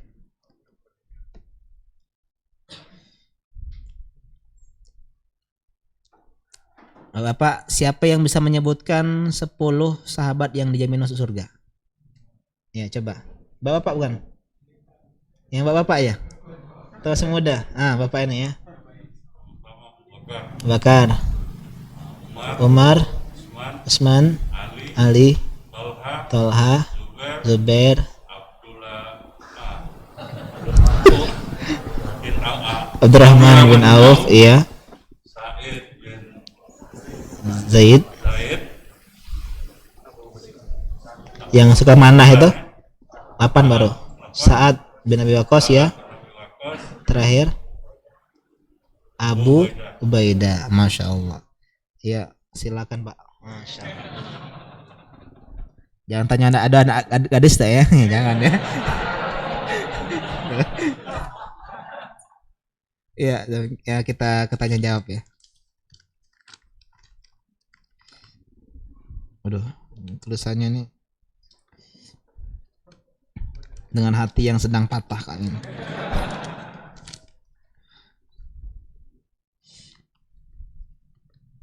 Ustaz, apakah termasuk tidak taat pemimpin ketika istri menolak dalam hal kembali istri ingin menikah?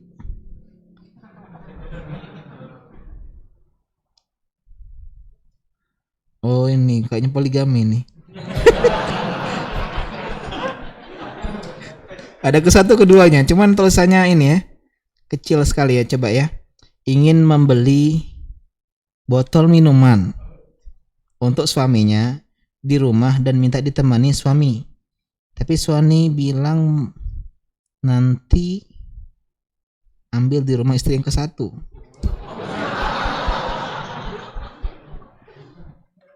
Tapi istri kedua menolak karena tidak ingin mengambil barang yang ada di istri ke-1. Oh gitu ya.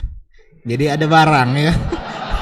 Tolong deh ambilin ini barang di rumah yang ke situ misalnya kan. Ya, tapi dia nggak mau ya. Dia ingin mandiri dalam urusan dapur dan rumah tangga. Tapi suami tidak bersedia. Tetap di keputusannya, tapi sebagai merasa cemburu oleh kita ngotot ke suami tidak mau ambil barang. Ya, kalau kasus seperti ini maka tetap wajib taat ya. Teman-teman, wajib taat itu yang jadi ujian ketika kita tidak mau. Kalau taat dalam hal yang mau, enak kan? Iya. Misalnya, dek kita laburan, mau. Nah, jadi kalau yang mau itu nggak ada ujian taat, iya nggak? Taat itu ketika kita sedang dalam keadaan tidak suka selama yang diperintahkan bukan maksiat. Istri sedang capek-capeknya, ya, habis kerja dari pagi sampai malam, suaminya balik minta jatah, kan itu kan berat. Ada budak ini. Tapi sebagai ketaatan terhadap suami, dialah melayani. Itu kalau ketika dia lagi pengen juga, payo itu ini nggak ada tantangan untuk taat, iya kan? Tapi ketika kita sedang tidak suka, ketika pemerintah punya kebijakan-kebijakan yang bikin kita, aduh kok gini, ya, tapi pemerintah nyuruh seperti itu, nah ini tantangan. Misalnya bagi teman-teman yang sholat yang safnya renggang, kita mungkin kurang setuju, misalnya, saya itu lebih setuju. Cuman di sinilah ketaatan diterapkan. Meskipun itu nggak sifatnya sebagai tidak perintah tetap ya, tapi kalau saya pribadi boleh semua ya, karena pemerintah juga nggak mengketatkan. Cuman kalau lebih mengikuti protokol kesehatan lebih baik. Jadi intinya dalam hal-hal yang kita tidak sukai. Kalau dalam hal-hal yang kita sukai, janganlah disuruh. Kita sudah dengan maunya sendiri, tidak disuruh, Pak. Ya. Payo kita jalan deh, payo. Kau harus taat, ikutin aku, payo, senang dia. Tapi ketika dia sedang tidak mau taat, disitulah pahala yang sedang Allah janjikan. Ya Allah Ta'ala a'lam. Adapun masalah dia nanti gimana, imtisal wal adab. Taat, adab itu adalah taat. Misal ya, ada ustadz, dia nggak mau jadi imam. Dia nyuruh muridnya, ya silakan jadi imam, wahai muridku. Muridnya kan ngerasa nggak beradab, ya nggak?